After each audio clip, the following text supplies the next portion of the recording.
सभी बच्चों का भानु क्लासेस में स्वागत है। तो डियर स्टूडेंट, आज के इस वीडियो में हम अल्कोहल, फिनोल एंड ईथर्स के एनसीईआरटी एक्सरसाइज करेंगे। हमने एनसीईआरटी एक्सरसाइज में 11.11 क्वेश्चंस कर लिए थे। आज 11.2 से स्टार्ट करके कुछ और क्वेश्चंस करेंगे।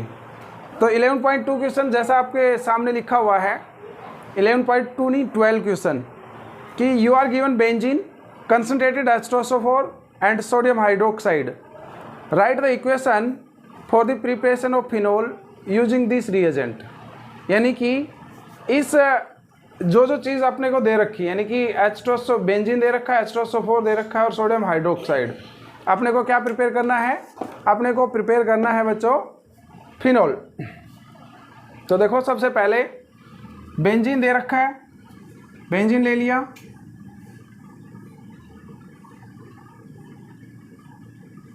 फर्स्ट ऑफ ऑल आप क्या करेंगे? बेंजीन का सल्फोनेशन करेंगे, यानी कि H2SO4 के साथ इसको हीट करेंगे।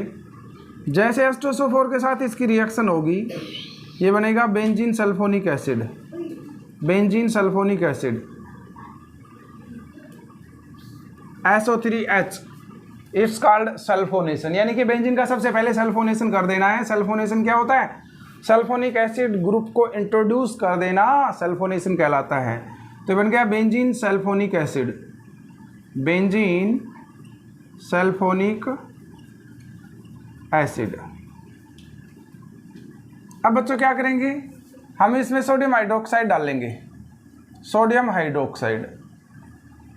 अब ये एसिड है, नाम से पता लग रहा है बेंजीन सल्फोनिक एसिड, और ये बेस है। एसिड और बेस मिलकर के क्या बनाते हैं? साल्ट और वाटर। ओके, अब ध्यान से देखना क्या होगा। यहाँ से क्या मिल रहा है? H2O। ठीक है जी।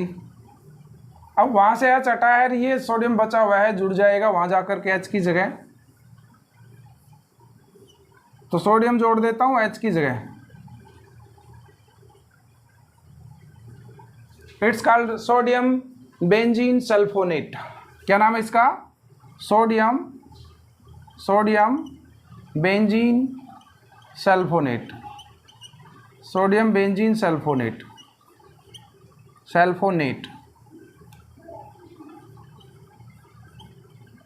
इसमें क्या डालते हैं? 2 मॉलिक्यूल सोडियम हाइड्रोक्साइड के और डालते हैं, NaOH। 2 मॉलिक्यूल्स ले लेते हैं, NaOH और एक और, ये नीचे दिखा देते थोड़ा सा। 2 मॉलिक्यूल्स NaOH, राइट। तो यहाँ बना Na2SO3। एक तो ये निकल गए यहाँ से। ठीक है जी। क्या है ये? Na2SO3। ठीक है, रिमूव कर दीजिए Na2SO3। और यहाँ से H2O भी निकला, यहाँ से H2O निकल गया। ये जो निकलने वाला ये मैकेनिज्म नहीं है, ये जस्ट आपको याद करने का तरीका है, मैकेनिज्म नहीं है एक्चुअल में ये। ठीक है, हम अनुमान लगाते हैं कि भाई ऐसे ऐसे करके ये रिएक्शन अपने को याद रखनी है। वाटर मॉलिक्यूल भी निकल गया। अब देखो क्या बचा यहाँ से जी, सर्कल में एक में तो ये आ गया और एक में ये आ गया, बच गया ONA और ये बेंजीन बचा हुआ है। तो मैं यहाँ लिख दूँ, इसका प्रोडक्ट क्या बना? ये प्रोडक्ट बन रहा है बेंजीन के साथ ONA जुड़ गया, बेंजीन के साथ ONA जुड़ गया, called sodium phenoxide, called sodium phenoxide. अब जब भी सोडियम फिनॉक्साइड से फिनोल अपने को बनाना होता है तो इसका एसिडिफिकेशन कर देते हैं, और हम इसमें क्या डालते हैं? Dilute HCl, dilute HCl। Acidification इसका कर दिया। एसिडिफिकेशन करते ही अपने को प्रोडक्ट के रूप में फिनोल मिल जाएगा बच्चों। Okay, phenol, right. तो इस तरह से हमने स्टार्टिंग मटेरियल 3 लिए थे, बेंजीन, फिर उसमें H2SO4 डाल करके उसका सल्फोनेशन किया, बेंजीन सल्फोनिक एसिड बना। उसमें सोडियम हाइड्रोक्साइड डाला, सोडियम हाइड्रोक्साइड बेस है, ये एसिड है। एसिड और बेस मिलकर के पानी और साल्ट बनाएंगी, साल्ट बना sodium benzene sulphonate. Sodium benzene sulfonate की फिर सोडियम हाइड्रोक्साइड के साथ रिएक्शन करवाएंगे, सोडियम फिनॉक्साइड बनेगा, और सोडियम फिनॉक्साइड का एसिडिफिकेशन करते ही अपने को क्या मिल जाएगा? फिनोल मिल जाएगा। ठीक है बच्चों, चलो बताओ। तो नेक्स्ट क्वेश्चन करते हैं। 11.13 क्वेश्चन आपके सामने लिखा हुआ है बच्चों। लिखा हुआ है कि so how will you synthesise, कि आपको दिखाना है कि आप कैसे बनाएंगे। क्या बनाना है? 1 phenyl ethanol from suitable alkyne. एक सुटेबल अल्कीन लेकर के उसको बदलना है 1 फिनाइल इथेनॉल में, यानी कि उससे 1 फिनाइल इथेनॉल बनाना है।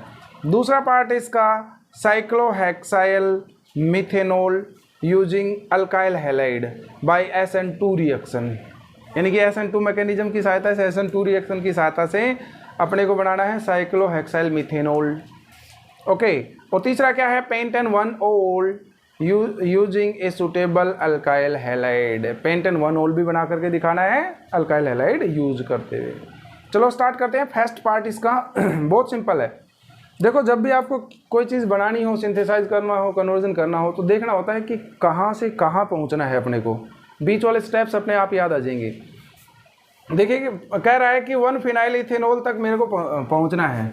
ठीक है, तो पहला पार्ट मैं यहाँ से कर देता हूँ। मेरे को क्या प्रोडक्ट चाहिए बच्चों? मेरे को चाहिए 1 फिनाइल इथेनॉल। 1 फिनाइल इथेनॉल की क्या फार्मूला बनेगा? देखो फार्मूला साथ साथ बता भी देता हूँ। 1 फिनाइल इथेनॉल, जब नाम दे रखा है सब्ट्रैक्ट से बनानी हो तो सबसे पहले वर्ड रूट पे जाइए। वर्ड रूट पे गए हम, वर्ड रूट 2 कार्बन एटम्स का है, ईथ। ओल मतलब अल्कोहल, 1 फिनाइल इथेनॉल। ठीक है, तो ओल मतलब फर्स्ट पे OH जोड़ दिया। ये तो फर्स्ट ही है, उसी साइड से करो, फर्स्ट पे आएगा। अब इस पर 1 फिनाइल, ये 1 कार्बन है क्योंकि फंक्शनल ग्रुप जुड़ा है, ये 2 है। ठीक है जी, 1 पर ही फिनाइल भी होना चाहिए। फिनाइल क्या होता है? This group is called phenyl. अरे बेंजीन के साथ ये एक बॉन्ड जोड़ने से, यानी कि बेंजीन तो इतना है और ये एक डंडा लगा देते हैं तो फिनाइल होता है, सबको पता है। तो 1 फिनाइल इथेनॉल ये बन गया जी। मतलब ये बनाना है मेरे को। अभी तो मैंने सब्ट्रैक्शन ड्रा करी है कि ये अभी यहाँ तक मुझे पहुँचना है। ओके, ये सब्सटेंस मुझे चाहिए 1 फिनाइल इथेनॉल, राइट। अब पक्का है कि जब बेंजीन रिंग है प्रोडक्ट में तो मुझे ऐसी ही अल्कीन लेनी पड़ेगी जिसमें बेंजीन हो, और इथ है तो मुझे 2 कार्बन एटम्स की चेन भी लेनी पड़ेगी। तो अल्कीन, सूटेबल अल्कीन का मतलब है कि 2 कार्बन एटम्स की अल्कीन ले ली और उसमें क्या जोड़ दिया बच्चों? ये 2 कार्बन एटम्स की अल्कीन ले ली। क्या नाम है इसका? इसका नाम है 1 फिनाइल ईथीन। 1 फिनाइल ईथीन क्यों ली मैंने? क्योंकि मुझे पता है प्रोडक्ट के रूप में मुझे बेंजीन चाहिए, 2 कार्बन एटम चाहिए, तो मैंने 2 कार्बन एटम्स लिए और बेंजीन की रिंग जोड़ दी, मतलब फिनाइल जोड़ दिया और इसमें बॉन्ड लगा दिया। अल्कीन लेना है ना, कह रहा है कि प्रॉपर सुटेबल अल्कीन की सहायता से। तो 1 फिनाइल ईथीन। अब मुझे कुछ आइडिया आ गया है कि इसको इसमें कन्वर्ट करना है, तो अब मैं क्या जोड़ दूँ इसमें? देखो OH का मतलब पानी से मिलने वाला है। देखो यहाँ इसमें कितने का फ़र्क है? इसमें इतने का फ़र्क है जी। यहाँ OH जुड़ गया है इसमें, और यहाँ एक 2 वाटर मॉलिक्यूल्स भी जुड़ गए हैं। ठीक है, 2 वाटर मॉलिक्यूल्स का मतलब है 2 हाइड्रोजन्स यहाँ जुड़ चुके हैं। तो बताइए अब क्या होगा? तो यहाँ इसका बॉन्ड तो पूरा कर लो। ठीक है जी, जल्दी से अब मैं कर देता हूँ, बहुत टाइम खा गया। ये सिंपल सा क्वेश्चन था कि जी मैं इसमें H2O जोड़ रहा हूँ। H2O यानी कि पानी में जोड़ रहा हूँ। ओके, डाइल्यूट H2SO4 की प्रेजेंस में, ये काम कर रहा हूँ। तो मार्कोनिकोव एडिशन लग जाएगा। मार्कोनिकोव रूल क्या कहता है? नेगेटिव पार्ट उस कार्बन के पास जाएगा जहाँ कम हाइड्रोजन है, और पॉजिटिव पार्ट उस कार्बन के पास जाएगा जहाँ ज़्यादा हाइड्रोजन है, यानी कि पॉजिटिव H पॉजिटिव इसके साथ जुड़ जाएगा। बताइए, तो मैंने जोड़ दिया ऑलरेडी, जुड़ाए हैं। OH इस कार्बन के साथ जोड़ दिया OH, और H इसके साथ जोड़ दिया CH3। तो पहला क्लियर हुआ। ओके, दूसरा पार्ट क्या है बच्चों? दूसरा पार्ट है cyclohexyl methanol using alkyl halide by SN2 reaction. SN2 reaction use करते हुए अपने को क्या बनाना है? देखो दूसरा क्वेश्चन क्या है, दूसरा पार्ट क्या है? दूसरे पार्ट में प्रोडक्ट के रूप में, ये रफ काम है कि पहले आप रफ काम ऐसे कर लो कि मेरे को क्या चाहिए? Cyclohexyl methanol. तो इसकी सब्ट्रैक्शन बनानी सीखो पहले। तो जब भी नाम दे रखा है तो कैसे बनाएंगे, साइक्लोहेक्साइल मीथेनॉल, नाम है साइक्लोहेक्साइल मीथेनॉल, मीथ, तो सबसे पहले वर्ड रूट पे जाओ, एक कार्बन एटम है, अल्कोहल मतलब ऑल दे करके OH जोड़ दिया, साइक्लोहेक्साइल, तो इसमें साइक्लोहेक्साइल भी जोड़ दिया बच्चों, साइक्लोहेक्साइल, हाइड्रोजन्स तो पूरा कर ही देंगे, ये प्रोडक्ट मुझे चाहिए साइक्लोहेक्साइल मीथेनॉल।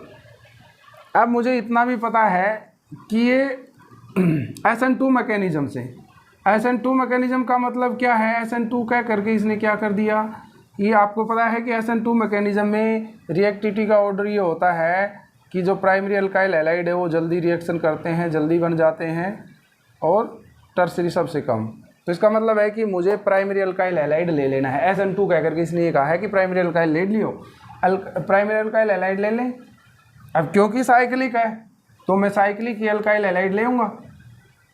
साइक्लिक क्या मतलब, साइक्लिक सब्स्टिट्यूएंट उसमें जुड़ा हुआ है, तो साइक्लिक अल्काइल हैलाइड ले लिया, Br, कुछ भी ले सकते थे आप, Cl भी ले सकते थे, Br भी ले सकते थे, जैसा ये कह रहा है कि एक सूटेबल अल्काइल हैलाइड लेकर के, क्वेश्चन क्या था, क्वेश्चन था यूजिंग ए अल्काइल हैलाइड, कोई भी अल्काइल हैलाइड आप लेना है जिससे आप साइक्लोहेक्साइल मीथेनॉल बना सकते हो, तो मैंने ये ले लिया, ठीक है, साइक्लोहेक्साइल मिथाइल ब्रोमाइड, इसका क्या नाम है, cyclohexyl methyl bromide, cyclohexyl methyl bromide, जो कि एक प्राइमरी अल्काइल हैलाइड है SN2 मैकेनिज्म से। अब इसमें क्या डाल दूं, न्यूक्लियोफिलिक सब्स्टिट्यूशन रिएक्शन याद करिए, जब आप अल्कोहल्स बना रहे तो यही तो होता था, NaOH डाल दीजिए, NaBr निकल गया, OH Br की जगह जा करके जुड़ गया, रिएक्शन कंप्लीट हुई, ठीक है। अगला पार्ट क्या है बच्चों, अगला पार्ट है इसका कि मुझे चाहिए पेंटेन 1 ओल, पेंटेन 1 ओल, क्वेश्चन है पेंटेन 1 ओल using suitable alkyl halide, pentane 1 ओल using suitable alkyl halide, pentane 1 ओल बना करके दिखाओ।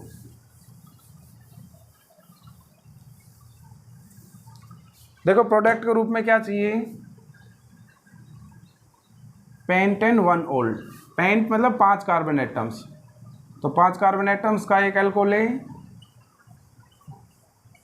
4 3 2 5 OH, 5 कार्बन एटम्स का अल्कोहल लें,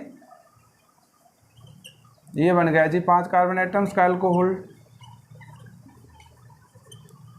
अब लेना बनाना किससे है, किससे है मुझे, मतलब ये कंपाउंड में किसकी सहायता से बनाऊं, क्वेश्चन में दिया गया अल्काइल हैलाइड लेकर के, तो अल्काइल हैलाइड 5 कार्बन एटम्स का अल्कोहल बन रहा है, तो 5 कार्बन एटम्स का अल्काइल हैलाइड लेना पड़ेगा, CH3 CH2 2 3 carbon 4 carbon 5 carbon और Br, ठीक है। इसमें क्या डाल देंगे, NaOH डाल देंगे, NaOH, ठीक है, ये निकल गया यहाँ से NaBr, NaBr निकल गया और ये प्रोडक्ट बन गया। ये न्यूक्लियोफिलिक सब्स्टिट्यूशन का ही तो उदाहरण है कि एक अल्काइल हैलाइड ले करके उसमें सोडियम हाइड्रोक्साइड KOH डाल दो aqueous, तो अल्कोहल में चेंज हो जाता है, न्यूक्लियोफिलिक सब्स्टिट्यूशन का ही उदाहरण है। नेक्स्ट क्वेश्चन करते हैं बच्चों, 11.14 क्वेश्चन आपके सामने है बच्चों।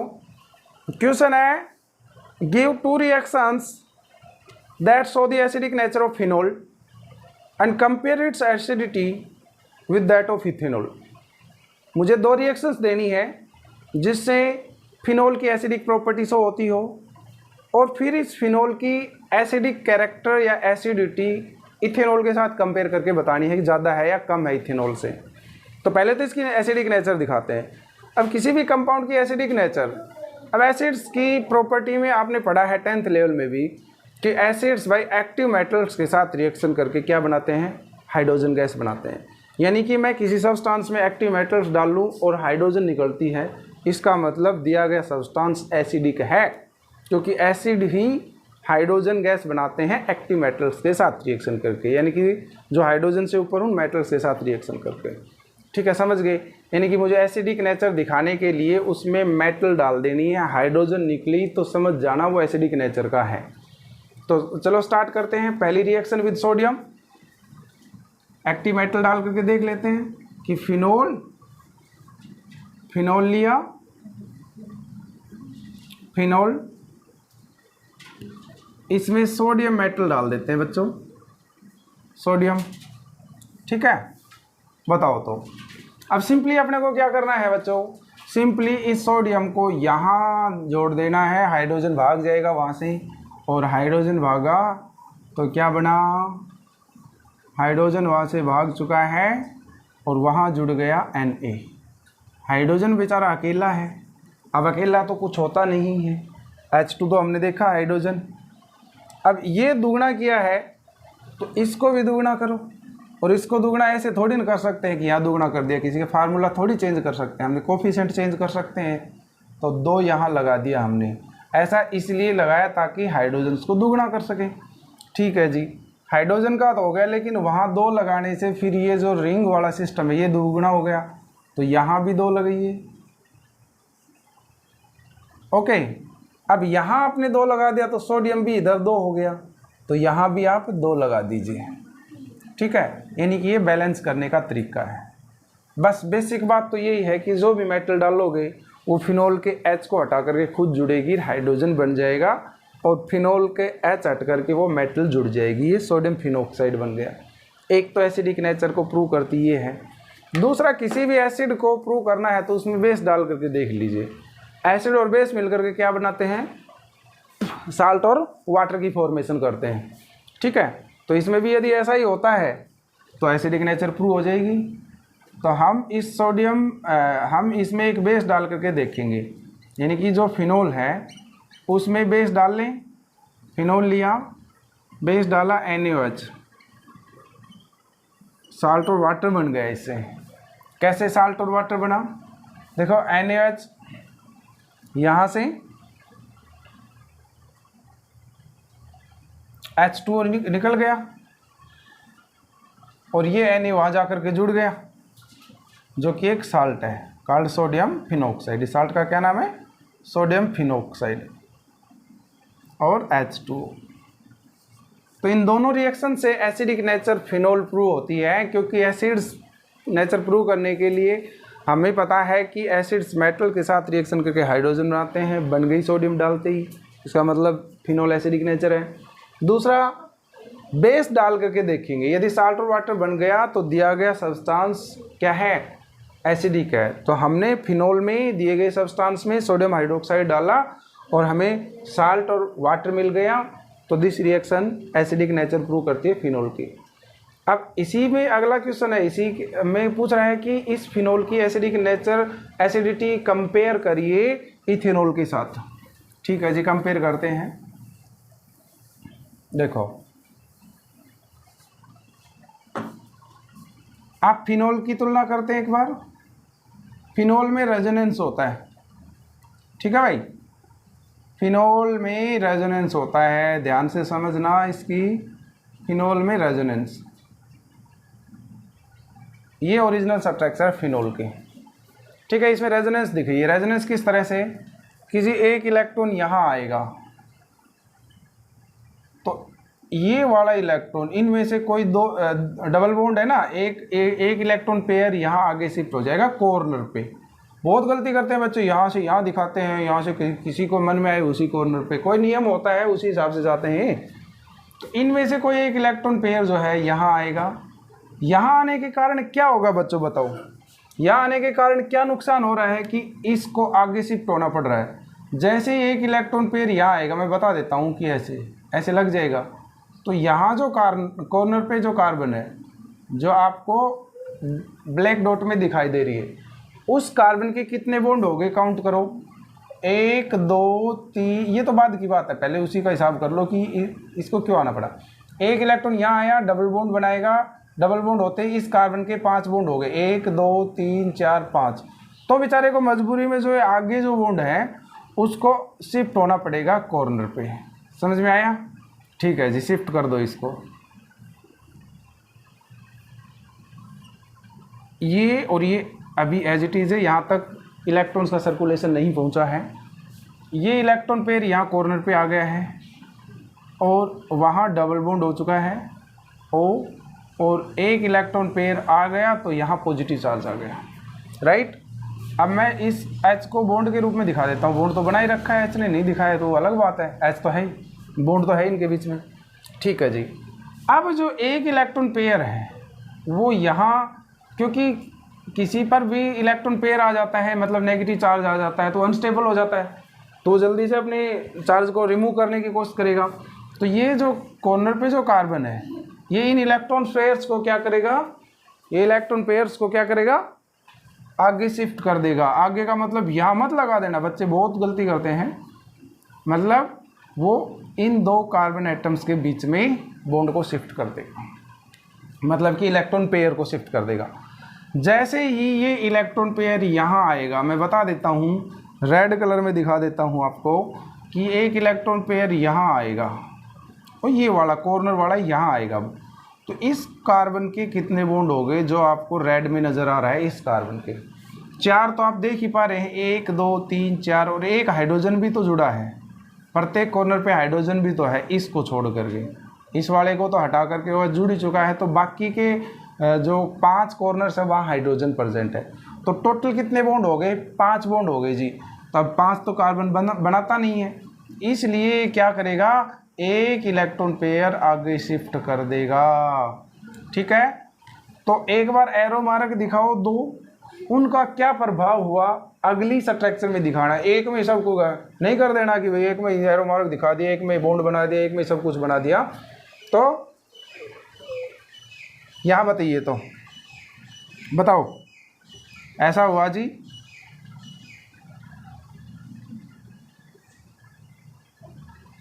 एक इलेक्ट्रॉन पेयर यहाँ आया, इन दोनों में से एक यहाँ कॉर्नर पे आ गया, ये एज इट इज़ है अभी फ़िलहाल, इनमें कोई हलचल नहीं है, ये शांत बैठे हैं कुछ देर के लिए, और यहाँ तक बात पहुँची नहीं है तो यहाँ तो ये तो एज इट इज़ है, राइट। और इन सब्ट्रैक्टर्स को डबल हेडेड एरो मार्क की सहायता से दिखाते हैं, ये तो पुरानी बातें हो चुकी हैं, ठीक है जी। अब जो काम इसने किया है, इस कॉर्नर वाले कार्बन ने इलेक्ट्रॉन पेयर ने किया था, वही काम आगे इसमें भी होना है। इसने क्या किया था, इसने इन दो कार्बन एटम्स के बीच में इलेक्ट्रॉन पेयर भेजा था, ये भी इन कार्बन एटम्स के बीच में इलेक्ट्रॉन पेयर भेजेगा, और जैसे ही यहाँ इलेक्ट्रॉन आएगा मतलब यहाँ, तो इस कार्बन के कितने बॉन्ड हो जाएंगे, 5 बॉन्ड हो जाएंगे, तो आगे वाले कॉर्नर पे शिफ्ट हो जाएगा, ठीक है। तो एरो मार्क दिखा करके उसका प्रभाव क्या हुआ बताओ, बताओ तो।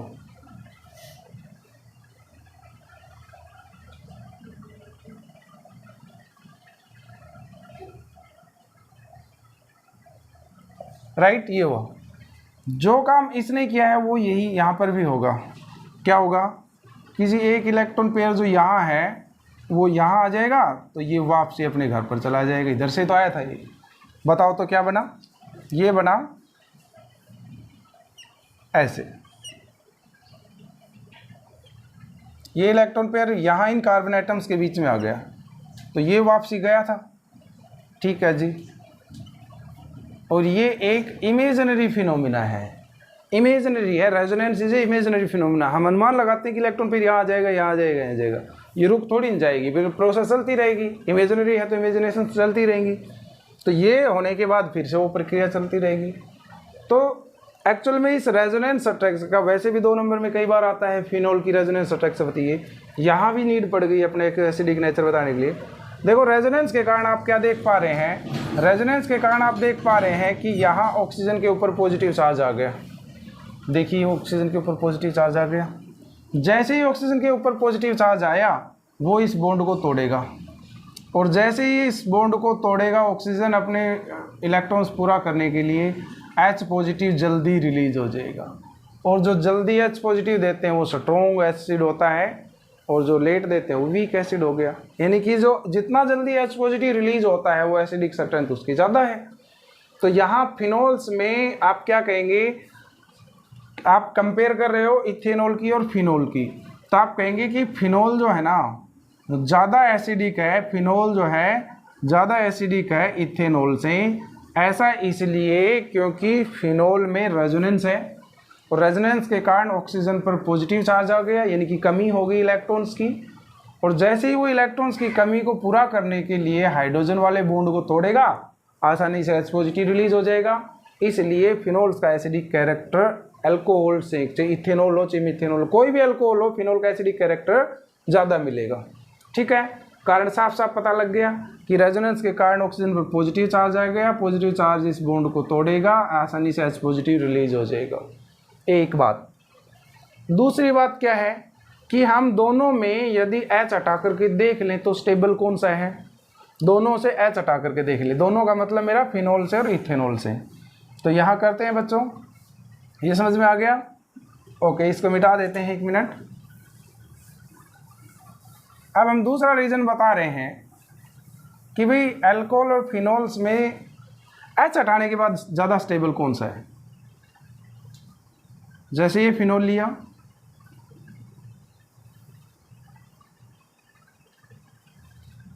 और ये इथानॉल लिया, C2H5OH, राइट, C2H5OH ऐसे लिख लो।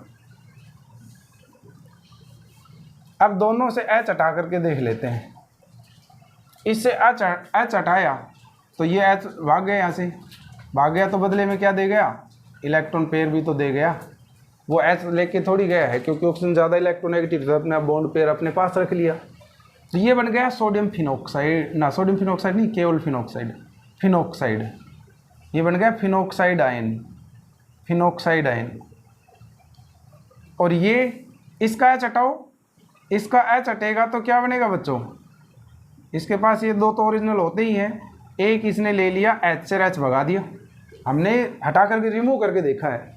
अब मैं बच्चों को हमेशा एक कहानी बताता हूँ कि भाई 2 आदमी हैं, दोनों बारिश में जा रहे हैं, राइट, ध्यान से सुनना, समझ में आ जाएगा इसी से ही।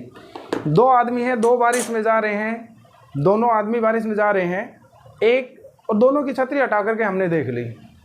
एक कह रहा है कि मैं तो बारिश में भीग जाऊंगा, मैं तो बीमार पड़ जाऊंगा, और ये वो परेशान हो गया। और एक छतरी हटाते ही आसानी से मज़ा ले रहा है कि बारिश में बहुत ज़्यादा मज़ा आ रहा है।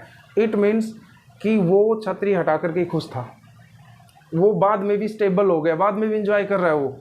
जबकि दूसरा जिसकी छतरी आपने हटाई थी वो परेशान हो गया, यानी कि वो स्टेबल नहीं रहा, वो बीमार हो सकता है।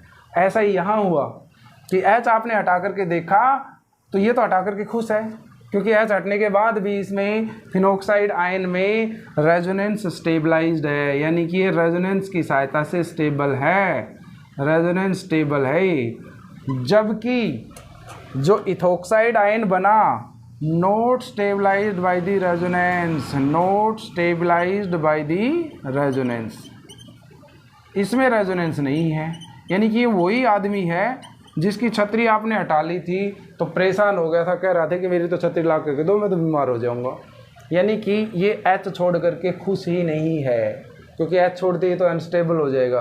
तो जो H पॉजिटिव छोड़ करके जो स्टेबल बन रहा है वही तो ज़्यादा एसिडिक है, राइट। तो स्टेबल कौन सा बन रहा है, तो आप सिंपल सा क्या कहेंगे, बारिश छतरी को भूल करके केमिस्ट्री पे आइए, आप कहेंगे कि phenoxide ion is resonance stabilized, so it is more stable than ethoxide ion because ethoxide ion is not resonance stabilized। ठीक है जी, हमने 2 बातों से कंक्लूजन निकाला कि एक तो रेजोनेंस है फिनोल में, सो आसानी से H पॉजिटिव रिलीज करेगा। दूसरा H पॉजिटिव हटा करके देखते हैं तो इसमें फिनॉक्साइड आयन बनता है जो कि रेजोनेंस स्टेबलाइज है, जबकि इसमें इथोक्साइड आयन बनता है जो रेजोनेंस स्टेबलाइज नहीं है। ठीक है बच्चों, तो इस तरह से हमने देखा कि जो फिनोल है वो जीत गया है इस कुश्ती में इथेनॉल से। केवल इथेनॉल नहीं, किसी भी प्रकार की अल्कोहल ले आओ, इथेनॉल, मिथेनॉल, प्रोपेनॉल, ब्यूटेनॉल, किसी भी प्रकार की, फिनोल ज़्यादा एसिडिक होते हैं। ठीक है।